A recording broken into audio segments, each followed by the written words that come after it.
There's cyber warfare that's going to happen that I believe has China behind a lot of that. China's inducing that. Remember when the balloons flew over the country and were doing figure eights over our military bases? Yeah. And then we've seen all these drones coming out and they're saying, no, these are local, and they could be. But I believe much of that is involved with China also. They have technology, they can launch them from the ocean. I've looked into all this stuff. I want to say one thing very quickly. It's this. Luke 13. In Luke 13, people always ask the question, is God judging this nation? Is God doing this? Is this God's doing? Well, the answer is found in one example in Luke 13 with the Tower of Siloam. In the Tower of Siloam, they asked Jesus, did all these sinners get killed because they were worse than everybody else? And Jesus said, no. There was 18 people that died in this major catastrophe. Jesus said, no, unless you all repent, you will all likewise perish. Meaning, bad things happen in society. That is not always the will of God. It's not always just things happening by some spiritual force. Sometimes the powers that be are in places that induce evil. You know, I don't think God called the World Trade Center to fall or any of those things. When we see these things, we need to know we are called to be the answer. We're light in darkness, and the world is going to get darker and darker, but we're here, the Church of Jesus Christ, to stand up against it. And the law of reciprocity, talk a little bit about that. Yeah. Because we open doors by what we sow and what you've seen taking place in some of these states, et cetera. Oh, yeah, it depends on who's in charge. You know, it says in Proverbs that when the righteous rule, the people rejoice. When the wicked are in power, the people groan. And so you're seeing different places have different rules, different open doors, as you're talking about. They let things happen in the land. And because of that, we're seeing different states impacted differently. Sometimes, though, we're seeing more unleashing of evil upon good states than we are the bad, because they want to stomp out good believers. In other words, North Carolina, for example, the Lord showed me 8 days before that happened, there would be a surge happen in that area. I circled that state on the whiteboard. I was praying.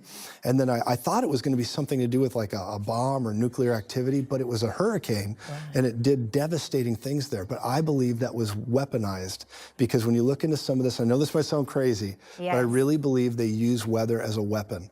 And you can see that with things like HARP, you see it with cloud seeding, you see it with all these things that have been public knowledge for decades. And you look at how the government didn't show up, especially for North Carolina. What a travesty. Because I know we send a lot of help in there to try to help, and even send helicopters in to rescue people.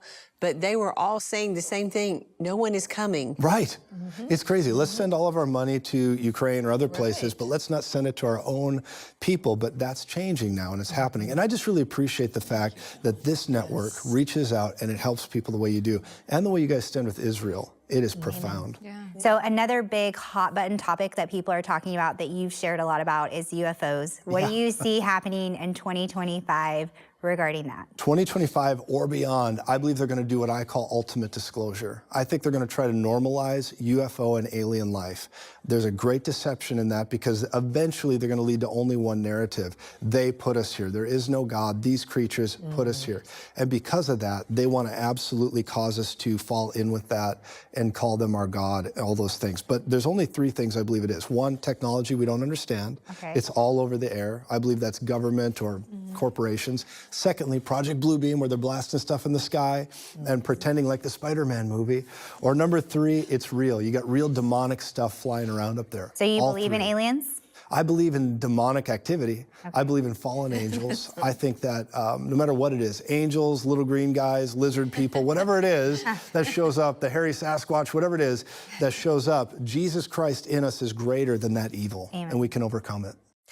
You talk about Mark Zuckerberg and free speech. Can you elaborate on that? Yes, ma'am, Rebecca. It's been so fun doing your podcast, by the way. Oh, thank you. Mark Zuckerberg, what happened with him is something that the Lord showed me a few years back. I think it was in 2021.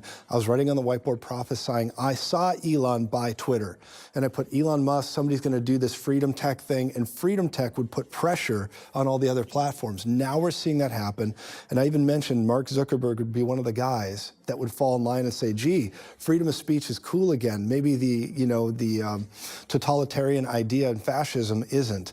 So we're going to go ahead and see freedom of speech come back. I believe that started with a prophetic word that the Lord showed me when Elon stepped in, that it would lead to a pressure to make freedom of speech normalized.